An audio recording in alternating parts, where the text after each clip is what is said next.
As a driven dentalpreneur, you make more decisions before breakfast than people make all week.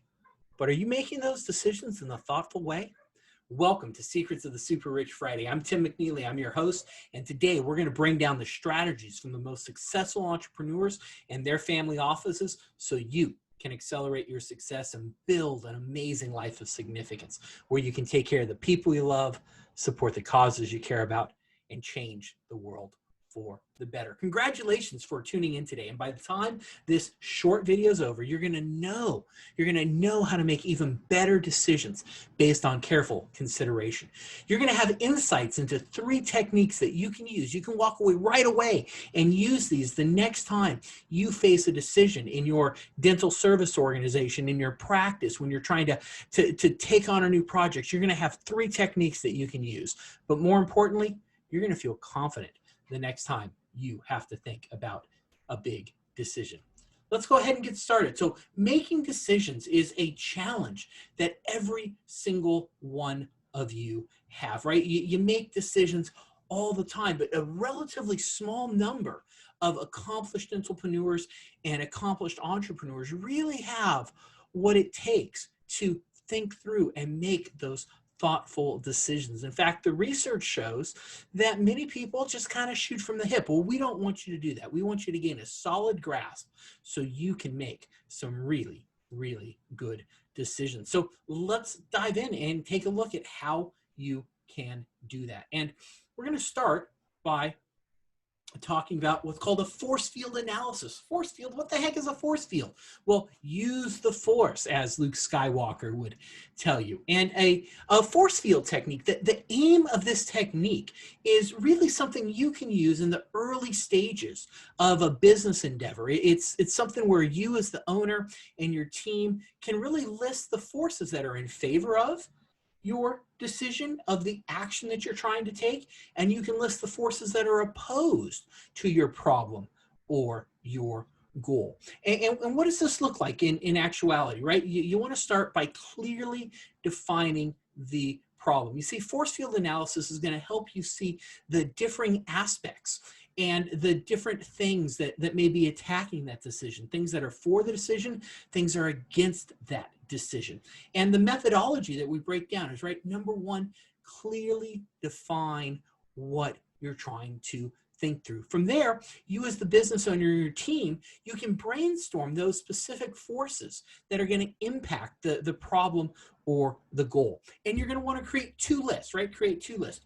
Driving forces, things that are supporting what you're trying to achieve, and a list of restraining forces, things that are going against those forces. Sometimes those forces may be people, they may be a competitor, they may be an obstacle in the way, but just make those lists, right? Driving forces, restraining forces. And once you have that list, you can start looking at it and you can start really using strategies to increase those driving forces. How can you take those things that are going to help you? Maybe you've got a lead in the marketplace. How can you use that force to push even further ahead?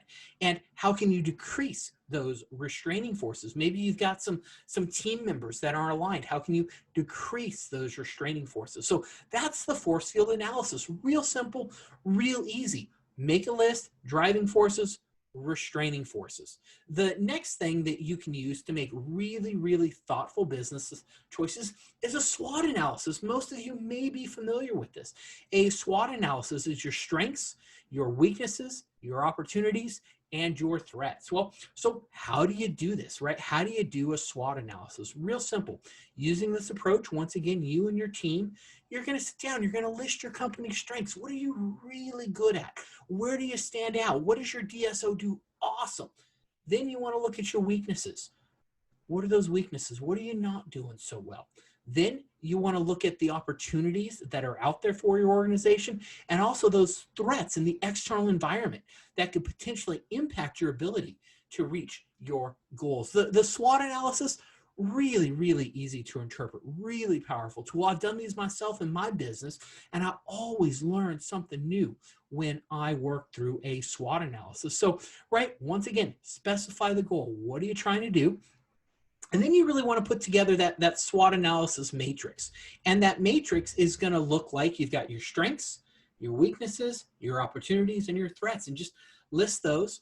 And then start identifying some possible strategies that you can use to enhance your goals. And some of the questions that you might want to ask yourself as you're working through this SWOT analysis: how can each of these strengths help you achieve your goal? How can each of the weaknesses be avoided or improved? You may want to ask yourself, how can each of those opportunities be made even more beneficial in achieving your goals?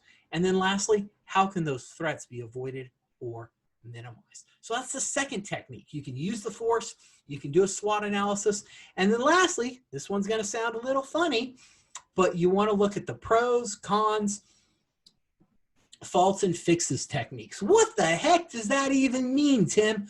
Well, I'm about to share that with you. You're going to love this. This one is so powerful. When you get into the pros, cons, faults, and fixes techniques, what you want to do is you want to start avoiding jumping to conclusions when you're making that important decision in your business. You don't want poor solutions. You want to push things forward.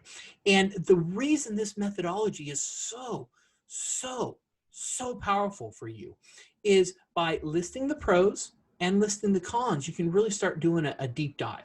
What you want to do is you want to list all the pros in favor of making that decision. Then you also want to list the cons. Most of us are pretty familiar with that so far, but here's where it gets even more powerful. Is once you've got those pros, the reasons for doing it, you want to push those even further. And you want to find fault with the pros. What could go wrong? Why is that really not a pro? Why does that not really support what we're trying to do? And those negatives, those con lists, try to fix them. What can you do to improve them and to make those cons go away? And by following this process, right, you just take the pros and cons list and you've made it that much more powerful, because now you're picking the pros apart and you're picking the cons apart. And you're going to take that list and then you're going to compare it to what you put together the first time. So that's the third way that you can make even better decisions in your business. So what are the implications of this for you as a dentalpreneur running an amazing business, building that amazing life of significance? Why does all this matter? Well, here's why it matters. Is many business owners, you could use just a little bit of help in making better decisions. I know I certainly can. And especially when it comes to those mission critical issues affecting your DSO, affecting your enterprise. And the techniques that I just shared with you, they can be very helpful in enabling you and your team to do an even better job of obtaining your goals and addressing your problems. Now, that said, none of these guarantee superior outcomes, but they certainly are going to help you offset maybe some of those human failings and some of the mistakes that many of us make because we're not systematically thinking through things. And so it's my desire that these help you make even better decisions. So go ahead and take what you've just learned. We've learned about the force, we've learned about SWOT, and then we've learned about the pros, cons, faults, and fixes. So go take what you've learned, go implement it, and make it a great day. I'm Tim McNeely, and I'm in your corner.